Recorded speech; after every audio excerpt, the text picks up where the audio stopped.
Movie के शुरुआत में अंतरिक्ष में एक विशाल यान को दिखाया जाता है जो किसी पृथ्वी जैसी दिखने वाली अनजान ग्रह के पास जा रहा होता है। तभी उस यान से 3 और छोटे यान निकलते हैं। जब वो यान उस ग्रह पर पहुंचता है तो वहीं किसी चमकीली यंत्र के पीछे वह पड़ जाते हैं। तभी वहाँ एक मशीनी गोरिल्ला और उसके कुछ साथी आते हैं जो एक मशीनी चीता, एक मशीनी गैंडा और एक मशीनी चील होती है। दरअसल ये सभी लोग एक ग्रुप है जो उस ग्रह पर रह रहे होते हैं जिन्हें मैक्सिमल कहा जाता है। और तभी वहाँ एक बड़ा गोरिल्ला अपने सभी दोस्तों से कहता है जल्दी से उस चमकीली मशीन को लेकर किसी दूसरे ग्रह पर जाके छुप जाओ। और वह कहता है मैं इन राक्षसों को रोकता हूँ। तभी जंगलों में से एक शक्तिशाली राक्षस बाहर निकलता है जिसका नाम स्क्रैच होता है और वह बड़े गोरिल्ला को लड़ाई के लिए चैलेंज करता है। उन दोनों में एक भयंकर युद्ध होता है जिसमें बड़ा गोरिल्ला मारा जाता है, पर गोरिल्ला के सभी दोस्त उस ग्रह से भाग निकलते हैं। तभी वह बड़ा यान जिसका बॉस यूनिक्रॉन नाम का मशीनी दानव होता है वो स्क्रैच से कहता है कि मुझे हर हालत में वो चाबी चाहिए।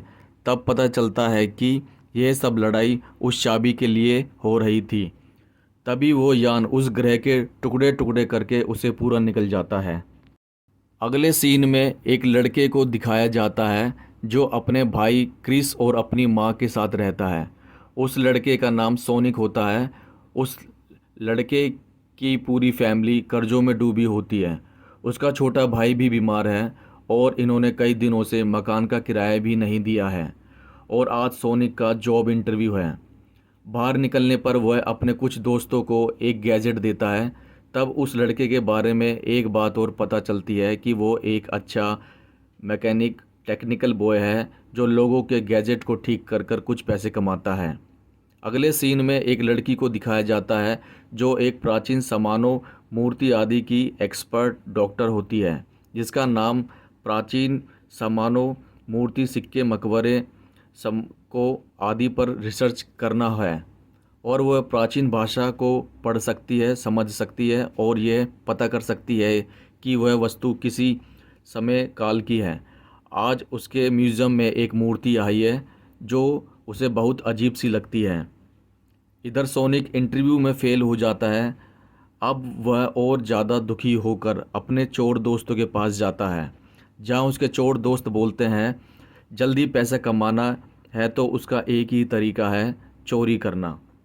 सोनिक अपने छोटे भाई को हॉस्पिटल में लेके जाता है जहां डॉक्टर बोलते हैं कि जब तक पैसा नहीं दोगे आपके भाई का इलाज नहीं होगा।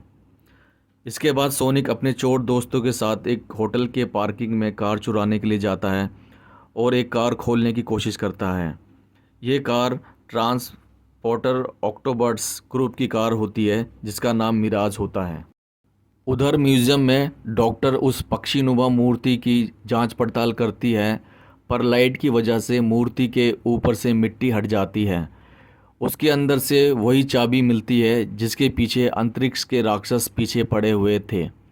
चाबी के ऊपर से मिट्टी हटते ही एक लाइट अंतरिक्ष में जाती है जिसे देखकर ऑक्टोबट्स अपने सभी साथियों को मिलने के लिए बुलाता है एक जगह पर। ऑटोबट्स के बुलाने पर सभी लोग एक जगह इकट्ठे होते हैं परंतु मिराज की गाड़ी में वो लड़का सोनिक भी वहाँ पर पहुँच जाता है। वहाँ एक लेडी बाइक ऑटोबट्स सोनिक का स्कैन करती है और बताती है कि यह लड़का एक मैकेनिक और पहले एक सैनिक था। ऑटोबट सबको बताता है कि आकाश में जो लाइट दिखाई दे रही है वह एक चाबी की है जिसकी वजह से अंतरिक्ष के दरवाजे खुलते हैं और जिसके कारण अब वह अपने ऑटोबट्स ग्रह पर वापस जा सकते हैं। मिराज सोनिक को मना लेता है कि वह अगर वो चाबी लाकर उन्हें दे देता है तो वह उन्हें बहुत सारा पैसा देगा। तभी आकाश से 3 रोशनी पृथ्वी की ओर गिरती हुई दिखाई देती है जो उन सभी राक्षसों की होती है जो उस चाबी को लेने के लिए आ रहे होते हैं। म्यूज़ियम में सोनिक पहुंचता है जहां वो लड़की जो डॉक्टर है वो उसे चोर समझकर भागती है। दोनों में काफ़ी झगड़ा होता है और सोनिक कहता है कि वो चाबी उसे चाहिए क्योंकि उसे कुछ मशीनी उसके दोस्त हैं जो अपने घर जाना चाहते हैं। तभी वहाँ स्क्रैच के राक्षस के मशीनी कुत्ते उन दोनों पर हमला कर देते हैं। सोनिक मदद के लिए ऑटोबॉट्स को बुलाता है। तभी वहाँ दोनों ग्रुप में भयंकर लड़ाई शुरू हो जाती है। स्क्रैच बहुत ज़्यादा शक्तिशाली होता है, वो सबको हरा देता है। इस लड़ाई में पीली कार वाला जिसका नाम बम्बलीबी है वो बेचारा मारा जाता है।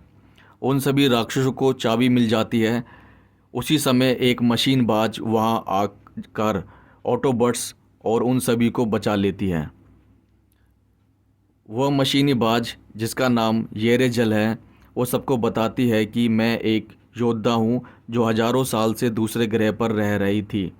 मेरे जैसे कई और हैं जिन्हें मैक्सिमल कहा जाता है। हमारे ग्रह पर यूनिक्रॉन नाम के राक्षस ने हमला किया इस चाबी को पाने के लिए, जिससे वह पूरे ब्रह्मांड के ग्रह को खा जाएगा, क्योंकि वो सिर्फ ग्रह को खाता है। और उसने एक ताकतवर राक्षस बनाया है जिसका नाम स्क्रैच है, जिसने अभी तुम सब पर हमला किया है।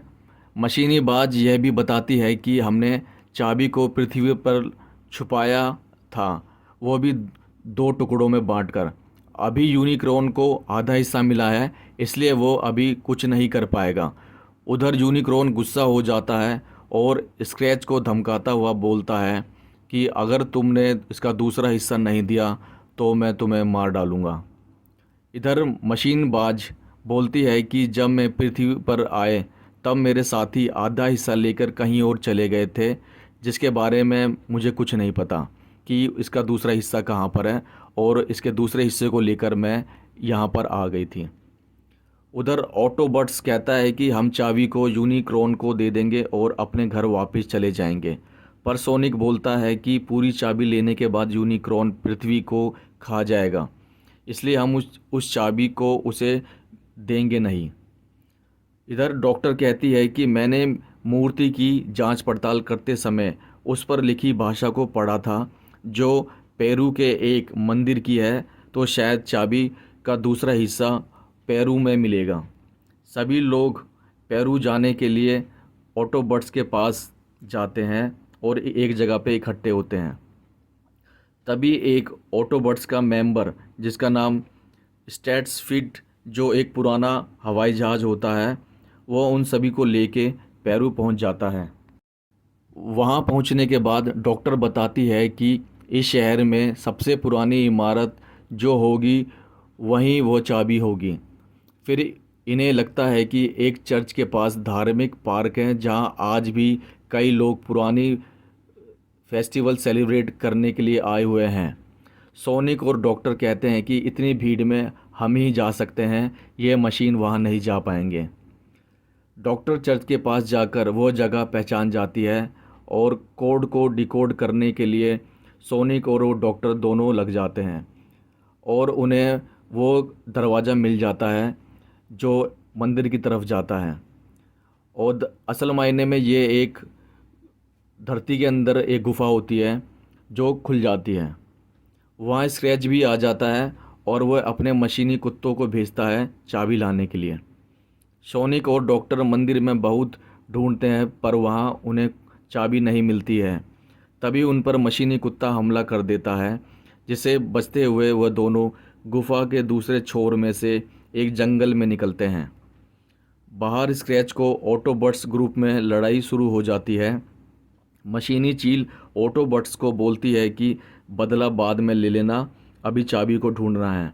स्क्रैच एक चिप बाज के ऊपर दे मारता है जो एक तरह का वायरस होता है और वो धीरे धीरे उसके पंखों में फैल रहा होता है। उधर जंगल में बाज और उसके अन्य दोस्त मिलने आते हैं और ऑटोबॉट से वो बाज उन सब की दोस्ती करवाती है और वो बताती है कि हम भी इस चाबी की रक्षा के लिए आए हैं। गोरिल्ला मशीन बताता है कि उसने चाबी के दूसरे हिस्से को मंदिर से निकालकर एक गांव में रहने वाले कुछ गांव वासियों को दे दिया था। सभी लोग उस गांव में पहुंचते हैं और चाबी को ले लेते हैं। गोरिल्ला बताता है कि यह परिवार है जो कई सालों से इस चाबी की रक्षा कर रहे हैं। रात में सोनिक बताता है कि वह चाबी मिलने के बाद चाबी को तोड़ के नष्ट कर देगा और कहता है कि मुझे पता है कि ऑटोबॉट्स मुझे ऐसा करने से रोकेगा। तभी मशीनी बाज येरोजल के अंदर पूरी तरह से वायरस ने कब्जा कर लिया होता है और अब वह स्क्रैच राक्षस के कंट्रोल में आ चुकी होती है। उसके अंदर से आवाज़ आती है कि वह अब स्क्रैच को लाने जा रही है, वो स्क्रैच को बताने जा रही है, क्योंकि अब उसका उस पर कोई कंट्रोल नहीं है और वो वहाँ से उड़ जाती है। तभी उन पर स्क्रैच और उसके ग्रुप हमला कर देते हैं। गोरिल्ला चाबी सोनिक को देता है और कहता है कि वहाँ से कहीं दूर भाग जाए। सोनिक चाबी को जैसे ही नष्ट करने वाला होता है तो ऑटोबॉट्स उसे रोकता है और कहता है कि यह चाबी उसके घर वापस जाने का रास्ता है, तो प्लीज़ इसको नष्ट ना करो। तभी मशीनी बाज डॉक्टर के ऊपर हमला कर देती है, जिसकी वजह से गोरिल्ला बाज को रोकता है। पर बाज कहती है कि मुझे मार डालो क्योंकि मैं अपने कंट्रोल में नहीं हूँ। यह सुनकर गोरिल्ला अपनी दोस्त मशीनी बाज को मार देता है। इधर स्क्रैच के पास चाबी पहुँच जाती है, जिसे लेकर वह अपने देवता यूनिक्रॉन के पास पहुँच जाता है। दोनों चाबी को जोड़कर वह ब्रह्मांड का रास्ता खोलने के लिए मशीन को शुरू कर देता है। यहाँ सब लोग ये सोचते हैं और दूर से मशीन को शुरू होते हुए देखते हैं कि अब पूरी दुनिया ख़त्म होने वाली है। तभी डॉक्टर बताती है कि मशीन को शुरू करने में उन्हें बहुत टाइम लगेगा और वह उस कोड को जानती है जिसकी वजह से मशीन को रोका जा सकता है। गोरिल्ला बताता है कि उस मशीन तक ले जाने का एक अंडरग्राउंड रास्ता है, जिसे वो डॉक्टर को वहाँ पहुँचा देगा। ऑक्टोबॉट्स कहते हैं कि तुम डॉक्टर को उस मशीन तक पहुँचाओ, हम स्क्रैच और उसके राक्षसों को रोकेंगे। मिराज डॉक्टर और सोनिक को एक रास्ते की तरफ ले जाता है और अंडरग्राउंड एक पाइप को दिखाता है जो सीधा चाबी के पास जाता है और कहता है जल्दी से जल्दी काम करना, इसके ऊपर मैं तुम्हारी रक्षा करूँगा और तुम्हारा रास्ता साफ़ करूँगा आगे बढ़ने के लिए। उधर लड़ाई शुरू हो जाती है। स्क्रैच ताकतवर होने की वजह से ऑटोबॉट्स को हरा देता है। स्क्रैच सोनिक को पकड़ कर जैसे ही मारने वाला होता है, तभी मिराज बीच में आकर उसे बचा लेता है। मिराज कहता है सोनिक, मैं मरने वाला हूँ, तुम जल्दी से मुझे अपने अंदर अपने कंट्रोल में मुझे ले लो। और तभी सोनिक मिराज की पूरी बॉडी को अपने अंदर ले लेता है और वह स्क्रैच पर हमला कर देता है। मिराज और स्क्रैच की लड़ाई देखकर ऑटोबॉट्स तभी वहां आ जाता है और वो अकेला ऑटोबॉट्स उन राक्षसी मशीनी कुत्तों से भिड़ जाता है और वो सारे मशीनी कुत्ते और सारे राक्षस अकेले ही ऑटोबॉट्स के ऊपर हमला कर देते हैं। तभी आसमान से एक प्लेन से बॉबलिन आता है, जो आते ही सारे राक्षसों की बैंड बजा देता है और अब लड़ाई और भी भयानक हो जाती है। उधर आसमान से यूनिक्रॉन पृथ्वी के वातावरण में घुसने की कोशिश करता है और लगभग वो आधा घुस चुका होता है और वह पृथ्वी को खाने के लिए अपने मुंह को खोलता है कि इधर डॉक्टर कोड को क्रैक कर लेती है और मशीन को ख़राब करने के लिए उसमें वायरस छोड़ने लगती है गलत पासवर्ड डालकर। ऑटोबॉट्स कहता है कि तुम सब वहाँ से चले जाओ, क्योंकि वह अब यूनिक्रॉन के मुंह में घुसकर एक ब्लास्ट करेगा, जिसकी वजह से शायद वो मारा जाएगा। ब्लास्ट होते ही सारी मशीन यूनिक्रॉन के अंदर खींचने लगती है, जिसे ऑटोबॉट्स भी ऊपर हवा में उड़ने लगता है। पर तभी सोनिक उसे पकड़ लेता है और वापस खींचने लगता है। पर वो जैसे ही वो भी खींचने लगता है कि तभी गोरिल्ला भी आकर उन दोनों की मदद करता हुआ उन्हें वापस खींच लेता है और सारे सब कुछ उस यूनिक्रॉन में आसमान में सारी मशीन खींच जाती है और सभी वहाँ से फिर भागने लगते हैं। सब दूर से मशीन को टूटते हुए देखते हैं। मशीन के टुकड़े से यूनिक्रॉन को सही सिग्नल नहीं मिल पाता और वो अंतरिक्ष में कहीं खो जाता है। सोनिक कहता है कि यूनिक्रॉन मर गया है क्या? गोरिल्ला कहता है कि वो मरा नहीं है, वो कभी भी वापस आ सकता है। ऑट्रोवर्ट्स कहता है कि आने दो, मैं उसका हमेशा उसका स्वागत करने के लिए तैयार रहूँगा। अगले सीन में दिखाया जाता है कि सोनिक कहीं इंटरव्यू देने गया है, जहां वहाँ एक ऑफिसर कहता है कि मुझे पता है कि तुमने पूरी दुनिया को बचाया है और हम एक गुप्त सरकारी संस्था के लोग हैं जो आपकी और आपके सारे दोस्तों की लड़ाई पर और आप अंतरिक्ष राक्षसों से जो हो रही थी उन सबको देख रहे थे और नज़र रखे हुए थे, और अगर वह उनकी संस्था को ज्वाइन करना चाहता है तो हमें कॉल करना। और सोनी को वह एक कार्ड देता है जिस पर लिखा होता है GI जो। तो दोस्तों, जिसका कंक्लूज़न ये निकलता है कि अब जो अगला पार्ट आएगा उस पर ट्रांसफॉर्मर ग्रुप के साथ GI जो के सारे ऑफिसर या उनका ग्रुप जो है उनके साथ ही मिलकर किसी और मुश्किल मिशन में काम करेंगे। शायद इससे भी भयानक कुछ हो।